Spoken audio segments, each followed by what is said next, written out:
Welcome to the First Annual Media Fibbys, a year-end review including awards for the dumbest, the worst, the cringiest, and the wokest moments from mainstream media in 2021. This video is sponsored by Get Upside. Alrighty, we begin today with Category 1. Who is the dumbest Cuomo? And I'm going to say it's Andrew. What an honor and pleasant surprise during these hard times. The reason I'm going to say it's Andrew is because a year and a half ago, Andrew Cuomo was going to be president of the United States. And now, Andrew Cuomo is going to be president of his cell block. Maybe. Next category, most spin. This year's winner, NBC's Kelly Stavast, the reporter who was hearing people shout as loud as they could, "F*** Joe Biden," and somehow turned that into, "Let's go, Brandon." Oh my God, such an unbelievable moment. You can hear the chants from the crowd. Let's go, Brandon. This has been renamed this year in honor of the winner, the Let's Go Brandon Award. Very impressive stuff. The Late Night Loser Award for Cringiest Late Night Host. Oh man, this is a hot competition, this one. Wow, this category, it is stacked this year. So you got Jimmy Fallon trying to laugh through the pain with Joe Biden. I mean, I got vaxxed, I got boosted, I got whatever you got. If you want me to wear red pants, I'll wear red pants. You got Stephen Colbert, who's just turned his show into the Democratic Socialists of America roast every evening. Vax-Scene. Samantha Bee, I think, counts in this category. She's still considered a late night host, even though no one has ever seen her show ever. There's a severe lack of awareness. Trevor Noah, I believe, is in this category. Hold on. Jewish space lasers? Jimmy Kimmel. How could I forget Jimmy Kimmel, the woke pope of late night TV? And that's a damn thing. I do have to give it to Colbert, which is a real upset in this category. Jimmy Kimmel is nominated in this category every single year. The biggest L, which journalist or company posted their biggest L online? Nicole Hannah-Jones posted on Twitter this year that the United States had bombed Japan during World War II with the A-bomb because we wanted to prove to the rest of the world that we had wisely spent our money on the Manhattan Project. That is legitimately the stupidest historical argument anyone has ever made, that the United States basically dropped the bomb on Nagasaki and Hiroshima because of the sunk cost fallacy. We're like, well, we got this bomb lying around. I guess we got to do something with it. Just nuke 50,000 Japanese people for no reason. Next award, the Furthest Reach. I'm going to go with the attempt to turn the Kyle Rittenhouse trial into a story about racism.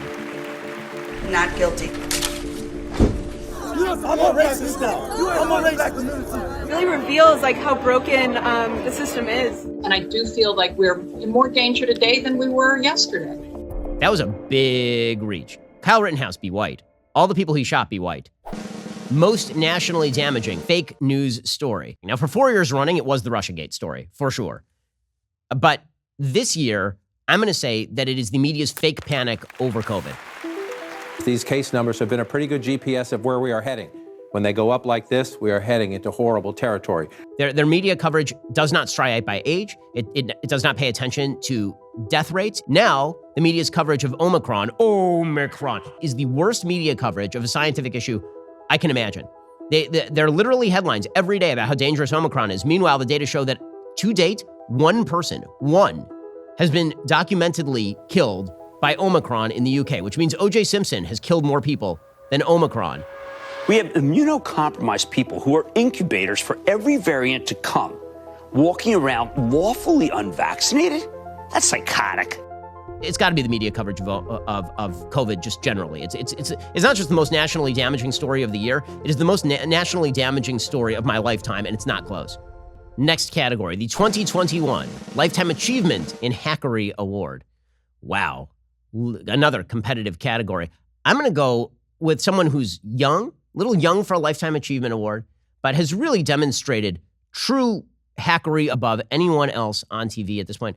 And that, of course, is Brian Stelter over at CNN. Was the peaceful transfer of power. The name of his show is Reliable Sources. His entire show is supposed to be devoted to honest media coverage. All he does is just demonstrate that he is going to mimic Democratic talking points and cover up bad stuff happening at his own network while simultaneously whining about Fox. There's a new book coming out about this on Tuesday. It's called The Brainwashing of My Dad. He's done just an astonishing job. So really hats off to him. Standing ovation for Brian Stelter. And honorable mention there to Brian Williams, who is retiring. And in honor of his prior performance, we will be giving him a non-existent helicopter. Next category, most overpriced TV host. George Stephanopoulos gets paid like $15 million a year, which is incredible for a man who has never demonstrated ability to do things. I'm George Stephanopoulos. Who imagined when they were inhabiting the headquarters of Keebler as a Keebler elf that he would be making that kind of money? Landslide. It's an incredible achievement. Now, folks, if you think George Stephanopoulos is too expensive, wait until you see how much you paid for gas this month, which means that you need to lower that gas bill. The best way to do that, you need to check out Get Upside. My listeners are making up to 25 cents for every gallon of gas every time they fill up. You just download that free Get Upside app in the App Store or Google Play right now. Use promo code Shapiro, get a bonus 25 cents per gallon on your first fill-up. That's up to 50 cents cash back. Don't pay full price at the pump anymore. Get cash back using it Get Upside. Some people who drive a lot, they're making as much as $200 or $300 a month in cash back. There's no catch. The cash back gets added directly to your account. You can cash out anytime to your bank account, PayPal, or an e-gift card for Amazon and other brands. Just download that free Get Upside app. Use promo code Shapiro. Get up to 50 cents per gallon cash back on your first tank of gas. That is promo code Shapiro to get up to 50 cents per gallon cash back on your very first tank of gas. George Stephanopoulos may not need Get Upside, but the rest of us probably do. Go check out that free Get Upside app right now. Use promo code Shapiro. Get up to 50 cents per gallon cash back on your very first tank and up to 25 cents per gallon after that. Worst co-opted influencer. TikTok star Benny Drama. That intern at the White House routine. Wow, we have some video of that. Hey, POTUS. That is horrifying. You know that it's bad when you become a meme. And Jen, don't forget to have fun. Most hysterical. Okay, so here we don't mean the funniest. We mean like the craziest, out of control, everything is going to end, we're all going to die, end of the world. Joy Reid, by consensus, wins most hysterical host this year. I'm so sad that you did that. So sad that you did that. Oh my God. The Dying in Darkness Award for most degraded journalism brand. Okay, so I'm gonna say CNN. Really? The reason I'm gonna say CNN is because I don't think CNN really does a lot of original reporting anymore. They really made their bones on live news coverage and original reporting. Something is happening outside. And now they're basically just MSNBC. It's all commentary masquerading as objective journalism. The New York Times is a crappy newspaper, but they do have good reporters that are sometimes working for them, and they do spend an awful lot of money breaking an awful lot of news. They bury all the news in paragraph 12 of the story, and so you actually have to go in and read the story to actually uncover what the headline should be. But I don't think that they've degraded their brand in quite the same way that CNN is. I think you'd be hard-pressed to find people who think that CNN is honest journalism these days, whereas I think you can still find people who think that the New York Times does some decent reporting. The Starving Polar Bear Award for achievement in climate reporting. I'm going to give this to the New York Times. The New York Times did a compendium, and it was "The world is burning. Here are all the areas of the world that are burning. We're all going to die." There was a guy ice skating on a canal in Amsterdam, and then he sort of fell through the ice, and frankly, I thought that was kind of funny. You know, like, I'm sorry, but the New York Times telling me how difficult things are, how bad it's going to be, when I am sure that all of the wealthy patrons of the New York Times have Palm Beach homes directly on the beach. So they're not that worried about global warming, apparently. Yeah, I'm going to go with the New York Times on this. Guys, this camera's beeping, so you might want to fix that. It really is the Oscars. We've just gone on so long that Judi Dench was 20 when we began this. Alrighty, now we get to the big categories because we're reaching the end of this show. Worst host. Wow. So much competition in this category. We had to expand the category. It used to be 5, now it's 10. There's only one host, I think, who's really fit for this category, as it turns out. Worst host. Just bad at being a host. Unwatchable. Samantha Bee. There's no redeeming quality to Samantha Bee. People are hungry for kind, heartfelt comedy that soothes the heart and spirit. Well, that's not me, fart knockers. You could say that Joy Reid, You know, I assume that if you're on her side of the aisle, you find her kind of wild, crazy brand entertaining in some sort of way. Why not the same media attention when people of color go missing? Well, the answer actually has a name: missing white woman syndrome. And if you are like a real devotee of CNN, maybe you find Don Lemon's lecturing you about race to be edifying in some way. Samantha Bee is a horrifically untalented white lady who hasn't said a funny thing in years and whose brand of humor is to apparently just say things from the Emily's List website and then force at gunpoint her audience to laugh. That's why I'm bringing you our new segment, Shit Your Pants, America.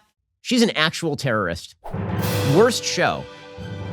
Okay, I'm going to say, because it's true, Saturday Night Live.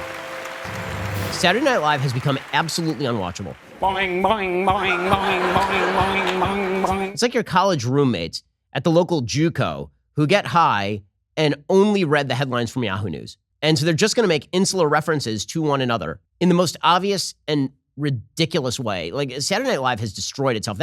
If only for that one segment of the lady dressed up as a clown. I'm Goober the Clown. Ranting about how it's important that clowns get abortion. Oh, gotcha. I had an abortion the day before my 23rd birthday. Okay. Saturday Night Live goes at the top of this list for me. Most likely to cry on air. For the next year, all of them.